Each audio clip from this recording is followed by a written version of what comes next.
Багшийн цалин улсыг тэдний шаардсан төвшөнд нэмэх хэсэг асуудлыг багшийн мэргэжлэр суралцдаг оюутан залуус мөн анхааралтай ажиглах болжээ. Тэдний нэг бол Монгол Улсын боловсролын их сургуулийн 4-р дамжааны оюутан Арвин. Түүний хувьд багш болох мөрөөдлөө даган мэргэжлээ сонгосон ч датлагт гарч бодит байдалтай танилцсанаар ирээдүйд багшаар ажиллах хэсэгтээ эргэлзэж эхэлсэн тухайгаа ярьж байна. Миний сая сүүлд гарсан дадлагаар бол нэг багштай бараг 40 хүүхэд те 45 ч гэдэг юм 45 дотор бол нэг сурах анги хүүхдүүд онож байгаа. Тэгэхэд бол үнэхээр ачаалттай ширээн хүрэлцэхгүй нэг ширээн дээр 3 хүүхэд суудаг ч юм уу те ширээнүүд нь хүрэлцэхгүй багш нь ганцхан багш чинь тэгээ 45 хүүхдийн дунд байнагт чинь бас хэцүү. Ачаал өндөр. За тэгээд цагийн хуваар нь болохоор тэгээд өглөө ирлээ. За тэр өглөө өдөр хичээлтэй байлаа гэхэд өглөөний цагтаа бол өөрөө хичээлийг бэлдээд явна. Тэгэл ер нь бол хүүхдүүд их сурагчид нэг багш тэр их олуулаа байдаг. Ариун Өмнөгов аймгаас оюутан болж хотод ирээд монгол хэл уран зохиолын багшаар 4 дахь жилдээ суралцж байна.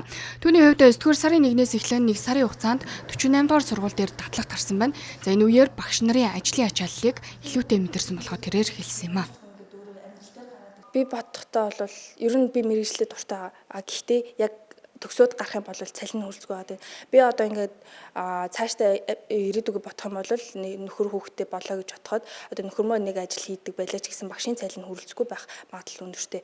Тэгээд одоо байрын түрээс хүүхд цэцэрлэгт явна, хувцас сунаар ч гэдэг юм уу тий одоо нэг ахуй хэрэглээний юм, дээрээс нь том усны мөнгө. Багш нараа нь яг энэ асуудал дээр л тулгамчаад байгаа. Яг бид нэр одоо байрын түрээс хэр нэмэгдэж байгаа байлээ. Хүнсний хэрэглээнүүд бас үнэ нэмж байгаа. Тэр тусам ингээд бид нэр ингээд цалин тэр хэрэглээнд яваад ирэхээр өөрсдөө асуулах болон өөр бусад юмны зардлуудын мөнгө хүрдэггүй тийм тохиолдол гарна. Тэгэхээр би ер нь бол бодохдоо ер нь эргэлзээтэй л байгаа юм. Гэхдээ багш мэргэжлэрээ төгснө.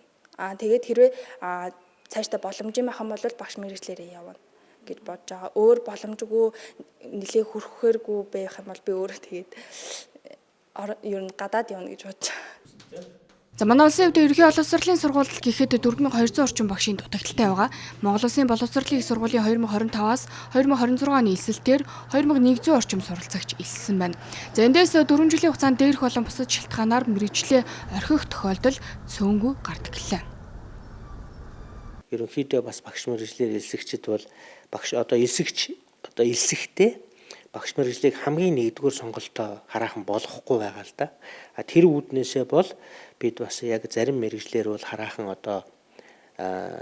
яг тогтоосон өөрөөр хэлбэл өдөр төгсөн өвлөөс тогтоож өгсөн тэр хяналтын доондоо хүртэл бас авч чадахгүй байгаа.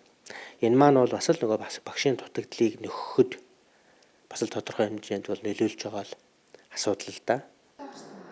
За энэ мэтэр цалин бага нэр хүнд нь буурч байгаа гэх шалтгаанаар багш мэргэжлийг сонгох ажиллах нь шаардлагатай түвшнээс бага байна. За эмээс голч оноондоо хүрсэн оюутанд гурвалсан гэрээний үндсэн дээр 100% дэтгэлэг олгох зэрэг хөшүүргийг нэвтрүүлсэн. За гэхдээ хамгийн гол нь цалин үлсэн амьдралд хүрэлцгүйц байх шаардлагыг залуу үеийнхэн чухалчилж байна.